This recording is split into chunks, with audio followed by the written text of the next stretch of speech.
कृष्ण भावरस भाविता मति क्रियताम यदि कुतोपि लभ्यते तत्र लौल्यमपि मूल्य में कलम कोटि जन्म सुकृतैर्नुलभ्यते। कृष्ण भावरस भाविता मति क्रियताम, कृष्ण के आकार से भावित मति कहीं मिलती हो तो खरीद डालो। कृष्ण भावरस भाविता मति क्रियताम यदि कुतोपि लभ्यते, कहीं मिलता हो। तत्र लौल्यमपि मूल्य में कलम कोटि जन्म सुकृतैर्नुलभ्यते। अर्थात कृष्ण भावरस भाविता मति कहीं से खरीदने से मिलती हो तो खरीदो। बोले मिलेगी कैसे? कहा उसके लिए व्याकुलता होनी चाहिए। जैसे बुभुक्षु भोजन के लिए, पिपासु पानी के लिए, पिपासु पानी के लिए व्याकुल हो उठता है, ऐसे ही भक्त प्राण वल्लभ प्रियतम के अमृत में मुखचंद्र का दर्शन करने के लिए व्याकुल हो जाता है। यह लौल्य कैसे मिलता है? कोटि कोटि कोटि कोटि जन्मों के सुकृत से ही मिलता है, बिना उनके नहीं। जन्म जन्मांतर कल्प कल्पांतर कोटि कोटि जन्मों के सुकृत पुण्य से ही मिलता है, बिना उनके नहीं। उस पुण्य पुंज से ऐसी उत्कट उत्कंठा भगवत पादारविंद पंकज समर्पण बुद्धि से अनुष्ठित कर्मों के द्वारा ही पुण्य पुंज पाया जाता है। का भगवान कारे ब्रीडम विलोडयति लुंचति धैर्य मार्य भीतिम भिनत्ति परिलुम्पति चित्तवृत्तिम नामयि बजस्य कलितम श्रवणोपकंठे दृष्टः सखिम न कुरुताम सखिमद्विधानाम। किंतु है सखी, जिसका केवल नाम ही हम जैसी अनुरागियों के कानों के निकट आते ही लज्जा को लोटपोट कर देता है, भग्न कर देता है, धैर्य को नोच डालता है, दूर कर देता है। वृद्धजनों से होने वाली भय को टूक टूक कर देता है, चित्त को चारों ओर से छिन्न भिन्न कर देता है। तब ऐसी स्थिति में वह दृष्टिगोचर होकर क्या नहीं करेगा? इसको कौन कौन कौन कह सकता है? ब्रीडाम विलोडयति, ब्रीडा लज्जा का विलोडन कर डालता है। लुंचति धैर्य मारिय, धैर्य को नोच लेता है। भीतिम भिनत्ति परिलुम्पति चित्तवृत्तिम नामयि बजस्य कलितम श्रवणोपकंठे दृष्टा सखिम न कुरुताम सखिमद्विधानाम। सखिमद्विधानाम ब्रीडम विलोडयति लुंचति धैर्य मार्य भीतिम भिनत्ति परिलुम्पति चित्तवृत्तिम। एक ने कहा, अरे सखी, एकस्य श्रुतमेव लुम्पति मतिमतिम कृष्णेति नामाक्षरम सांद्रोन्माद परंपराम उपनयत्यस्य बंशीरवः ऐसा स्निग्ध घनद्युतिर मनसी में लगना सकृत भीक्षणात् कष्टम धिक पुरुषत्रय रतिरभून मन्ये मृतिम श्रेयसी एकस्य श्रुतमेव लुम्पति मतिमतिम। वृंदावन का वर्णन सुन के श्री राधा जी ने ललिता जी से पूछा, यह सुंदर वृंदावन किसका है? ललिता जी ने कहा, यह कृष्ण का है। ललिता जी ने कहा कि एक दिन मेरे कानों में कृष्ण नाम आ गया, कृष्ण नाम ने ब्रीडा का विलोडन कर दिया।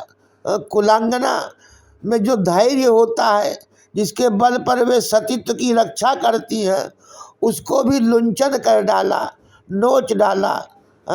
एकस्य श्रुतमेव लुंचति मतिमतिम कृष्णेति नामाक्षरम, एक कृष्ण नाम ने ही, और दूसरे में सांद्रोन्माद परंपरा, उन्माद की परंपरा, गुरुजनों का जो डर था उसे भी भिन्न छिन्न भिन्न कर दिया। सर्वस्व, अपना सर्वस्व उन नाम पर न्यौछावर कर डाला। सोचा बस जीवन इसी पर युग युगांतर कल्प कल्पांतर के लिए न्यौछावर कर डाला। एक दिन किसी के मुखचंद्र से निर्गत वेणु गीतामृत मेरे कानों में आ गया। उसने तो उन्माद अखंड धारा जारी कर दिया। यह चित्रा जी की लाई हुई एक चित्र स्निग्ध नीले नीले बादलों के तुल्य, ऐसा स्निग्ध घनद्युति अभिनव नील नीरद की तरह एक चित्र भी देख लिया। यह नूतन जलधर रुचि वाला यह दिव्य चित्र, इसे देखकर तो मेरा मन लोटपोट हो गया। मुझे धिक्कार है, तीन तीन पुरुषों में मेरी बुद्धि है। पतिव्रता को एक पुरुष में ही बुद्धि होनी चाहिए, हमारी तीन पुरुषों में बुद्धि है। मैं जीवित नहीं रहूँगी, अतः मैं अपना प्राण त्याग दूंगी। तो फिर बताया गया कि अरे नहीं, ये उसी का नाम है, उसी का वेणु निर्गत गीतामृत पीयूष है, और ये उसी कृष्णचंद्र का ही दिव्य चित्र है। इसलिए एकस्य श्रुतमे वल्लुम पतिमतिमतिम कृष्णेति नामाक्षरम सांद्रोन्माद परम्परामुपनयत्यन्यस्य बंशीरव ऐसा स्निग्ध घनद्युतिर में लगना सकृत वीक्षणात्। एक बार वीक्षण किया चित्र का स्निग्ध घनद्युति, धिक पुरुषत्रय रतिर्भून मन्ये मृतिम श्रेयसीम। का नहीं नहीं, ये उन्हीं का चित्र है और उन्हीं का ये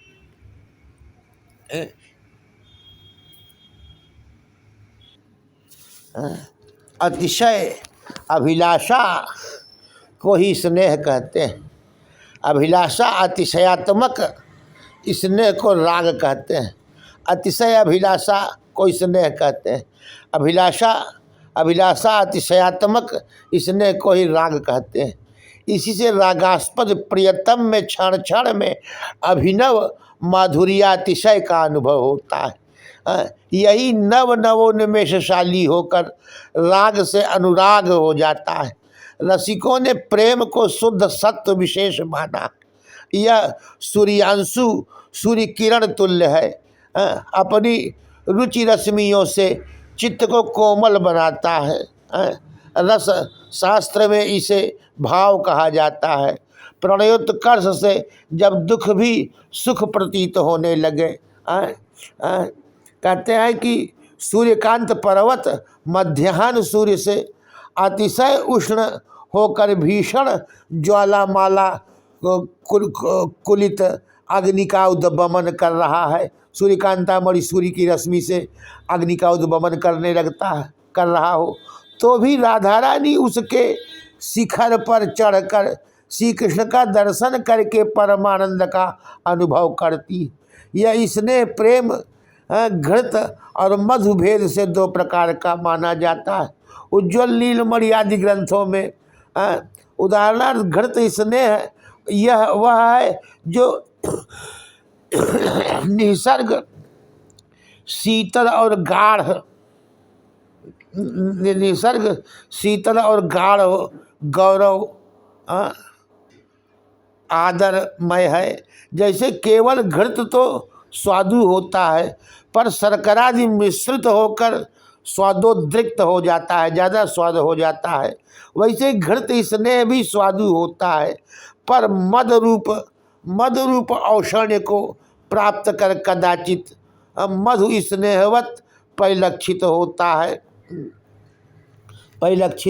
है। नायक की ललना में स्वाभाविक आदर होता है। इसी अभिप्राय से इस स्नेह को घृतवत निसर्ग शीतल माना गया है। निसर्ग शीतल माना गया है। चिद्दीप के समान प्रदीप्त प्रेम अपनी पराकाष्ठा पर पहुंचकर हृदय को द्रवित कर देता है। द्रवीभूत अंतःकरण में भगवान का चित्र अंकित हो जाता है।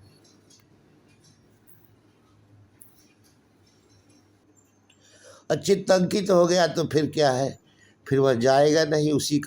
उसी के सौंदर्यामृत, माधुर्यामृत, लावण्यामृत, उसके नयनारविंद, हस्तारविंद, पादारविंद का परिचिंतन बार बार करें।